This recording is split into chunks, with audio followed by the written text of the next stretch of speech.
पूज्य श्री पंडित जी महाराज के जीवन की घटना है। मैंने आपसे 2 दिन पहले भी कहा ना, वो तो अपने आश्रित जीव से भी संकल्प कराते थे कि किसी भी स्थिति में कितनी भी प्रतिकूलता क्यों ना आ जाए, शरीर गल जाए, सड़ जाए, कुछ भी हो जाए, फिर बोले इनसो कछु कहनो नहीं, इसी ठाकुर जी से कुछ कहना नहीं, इन पर कछु भार ना पड़े। वो कहते थे जब कोई इनसो कछु कहे तो हमको बहुत अखरे।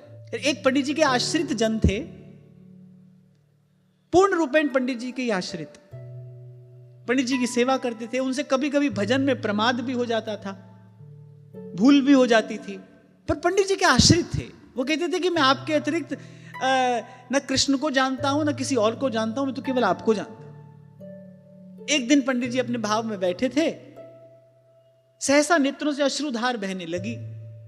वो निकट ही बैठे थे, अंतरंग थे, सो पूछा, बोले आज जाने कैसे एक विचित्र घटना घट गई।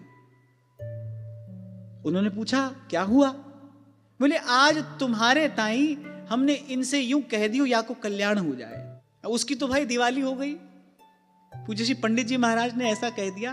बोले हमने इनसे कह दियो, हमने जीवन भर इनसे कछु नहीं कही। कितनी प्रतिकूलताएं उनके जीवन में आई, अपार कष्ट उन्होंने सहे, किसी भी स्थिति में उन्होंने अपना ये नियम भंग नहीं होने दिया। श्री ठाकुर जी को कभी कुछ नहीं कहा, पर अपने एक आश्रित जन के लिए प्रभु से कह बैठे। अब उसके कल्याण में क्या संदेह है। इसीलिए सदा से आपको एक बात कहता आया हूं, कुछ ऐसा कर लो कि आपके गुरु के हृदय में आपके लिए एक संकल्प स्फुरित हो जाए कि प्रभु इसका कल्याण हो जाए। संत आपके लिए सहसा एक संकल्प कर बैठे, आपकी कुछ करनी देखकर उसके हृदय में दया का उद्रेक हो जाए, और ऐसे ही वो कह बैठे अपने प्रभु से कि प्रभु इस जीव का कल्याण हो जाए।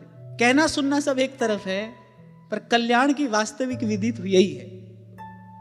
इसी प्रकार जीव का कल्याण होता है।